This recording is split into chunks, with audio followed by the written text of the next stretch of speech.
DMTV Info, votre chaîne d'information en temps réel. La politique, la santé, le sport, les faits de société, la musique, les rumeurs et bien plus encore. Vous découvrirez cela dans notre chaîne DMTV Info.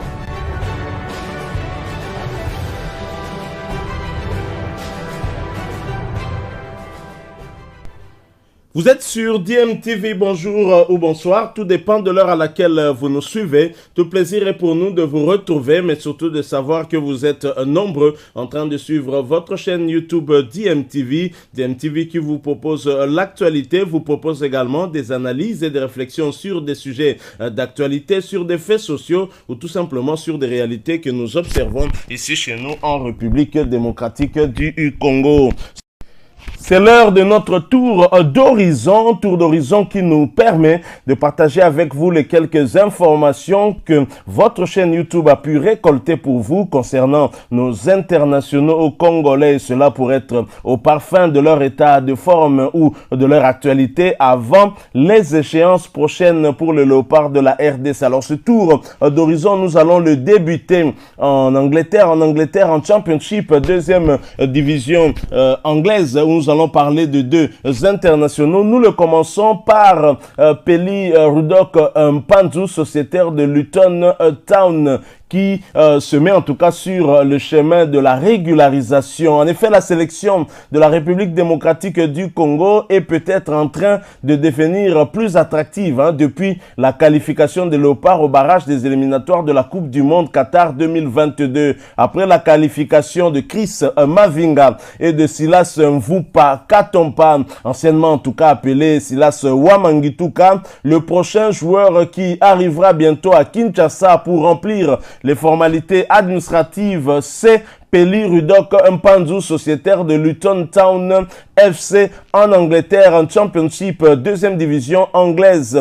Ce dernier ne cache pas depuis un temps ses intentions de disputer la Coupe du Monde avec le pays de ses ancêtres. C'est vrai qu'il avait déjà franchi un premier pas en acceptant en tout cas de répondre à la convocation du technicien argentin très expérimenté Hector Raoul Cooper. Rappelez-vous, il était déjà présent lors du premier stage d'Hector Raoul Cooper en Tunisie, stage qui a eu lieu au mois de juin dernier, au cours duquel d'ailleurs la République démocratique du Congo avait perdu en match amical contre la Tunisie, 1-0, avait fait match nul contre le Mali, un but partout. Pelly Mpanzu était bien présent, il connaît bien le groupe actuel des Léopards, puisque beaucoup en tout cas s'étaient retrouvés aussi en Tunisie dans le cadre de ce stage-là. Le milieu défensif de 27 ans devra, en dépit de travail, croiser les doigts afin que son dossier soit régularisé le plus vite possible. Au pays, il n'aura besoin que du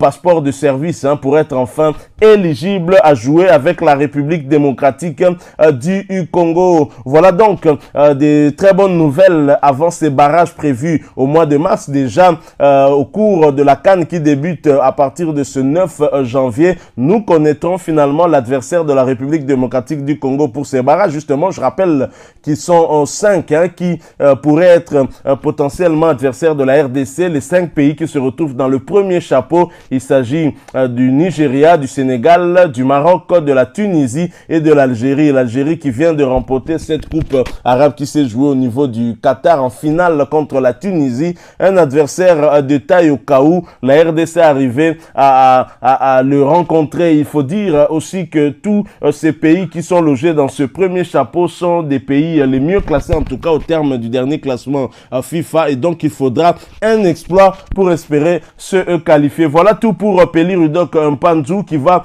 très certainement peut-être faire partie de ces léopards qui seront sélectionnés par Hector Raoul Cooper, mais c'est à l'entraîneur bien sûr de confirmer tout ça. Nous restons en Angleterre pour parler cette fois de Niskens Kebano. Niskens Kebano qui a perdu avec son équipe Fulham, mais qui reste tout de même leader. Niskens Kebano qui a joué toute cette rencontre et qui a été aux prises à Sheffield United. Leader au classement, Fulham n'est pas parvenu malheureusement à battre Sheffield United hier lundi 20 décembre 2021, et c'était pour le compte de la 23e journée du championnat anglais de deuxième division Championship.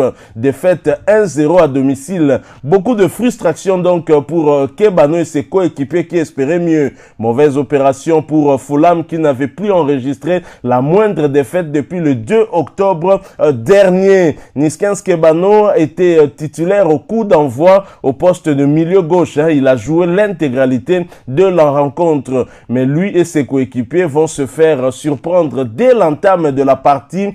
Iliman Ndiaye ouvre le score à la 3e minute de jeu pour Sheffield United. Malgré les quelques assauts tentés, Fulham ne réussira pas à faire bouger le tableau d'affichage jusqu'à la fin de la rencontre. Cette défaite n'aura pas une grosse conséquence sur le classement de Championship, car Fulham reste tout de même leader avec 45 points. Mais Fulham aura donc loupé une belle opportunité de prendre le large et voit donc son dauphin Bournemouth revenir à quelques 3 pas de Fulham. Donc 3 points d'écart entre les deux équipes désormais. Voilà tout pour ce petit tour d'horizon en Angleterre. Nous le poursuivons. Nous allons faire un crochet du côté de l'Angola. Ensuite, nous allons clôturer ce tour d'horizon du côté de la Chine avec Junior Kabananga, auteur d'un but avec son club, une victoire. Donc, nous en parlons tout de suite après cette courte pause.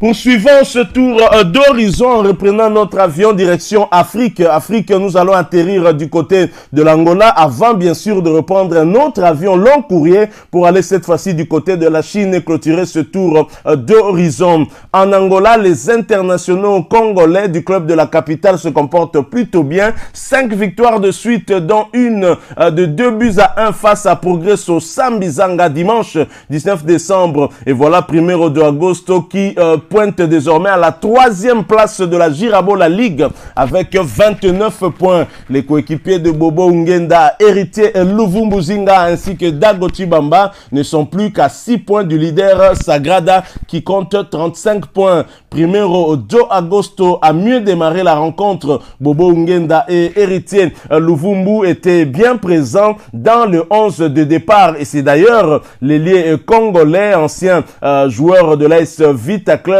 Héritier Luvumbu, qui va inscrire le premier but de Primeiro de Agosto pour le 1-0 dès la 4e minute.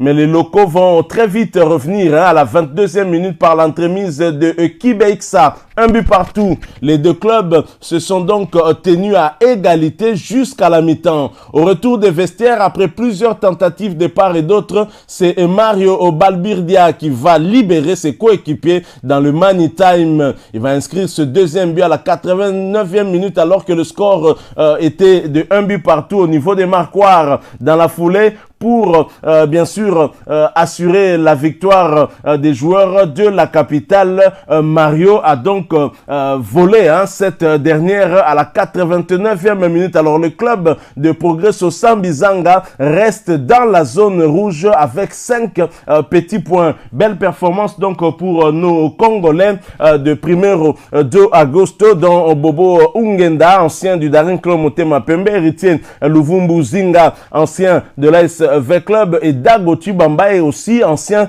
du Daring Club Motema Pembe. Mais malheureusement, dans la liste des joueurs qui étaient programmés pour le stage prévu initialement aux Émirats Arabes Unis et qui a été renvoyé en Égypte, je ne sais pas s'il y aura une autre liste, mais si on se réfère à cette liste-là, aucun joueur d'Angola. J'ai quand même un tout petit peu été étonné aussi, au vu des performances d'un joueur comme Bobo Ngenda qui a toujours été titularisé dans cette équipe, une équipe qui est aussi régulière en compétition africaine interclub. Est-ce que Hector Raoul Cooper, les assistants, je pourrais parler notamment de son assistant congolais, l'entraîneur de Maniema Union, Daouda Lupembe, ne lui a-t-il pas parlé de ces joueurs évoluant aussi en Angola où il pourrait bien sûr tirer même 1 ou 2 joueurs. Je signale là que sur les 26 joueurs qui avaient été sélectionnés, 20 évoluent au niveau de la Lina Foot et 6 au Maroc et en Tanzanie, qui les deux pays en tout cas se partagent 3 joueurs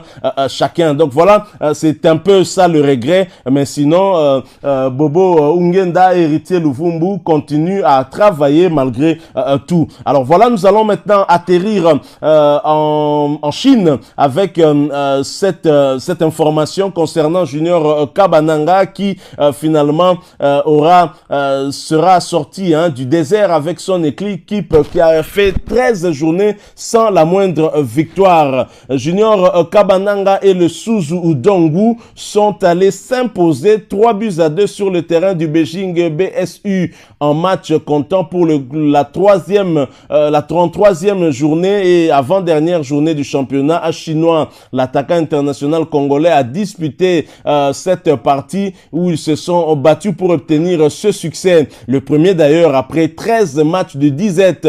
L'ancien joueur du FC MK cher à Max Moquet et de l'Ice Vita Club a apporté sa contribution à cette victoire en inscrivant le deuxième but de son équipe à la 46e minute. C'est son 3e but de la saison. C'est une victoire qui n'aura pas de conséquences remarquables parce qu'ils sont déjà rassurés du maintien depuis la précédente journée. Ils occupent actuellement la 13e place du classement avec maintenant 32 points. Pour la dernière journée, Junior Kabananga et ses coéquipiers recevront ce mardi 21 décembre la formation de Sichuan Jinyu. Voilà donc tout pour ce tour d'horizon que nous avons tenu à partager avec vous et qui, nous l'espérons, aura retenu votre attention et vous aura plu. Et si c'est le cas, laissez-nous un maximum de j'aime. Merci de partager avec nous aussi votre opinion en nous la laissant à travers un commentaire. Si vous êtes nouveau ou ancien sur cette chaîne, n'hésitez pas à vous abonner. N'oubliez pas d'activer la petite cloche de notification. Pour cela, cliquez tout simplement sur celle que vous verrez apparaître dès que vous serez abonné. Encore une fois, merci à vous, avec espoir de vous retrouver bientôt avec un autre sujet d'actualité. En attendant, portez-vous bien et DMTV vous dit au revoir.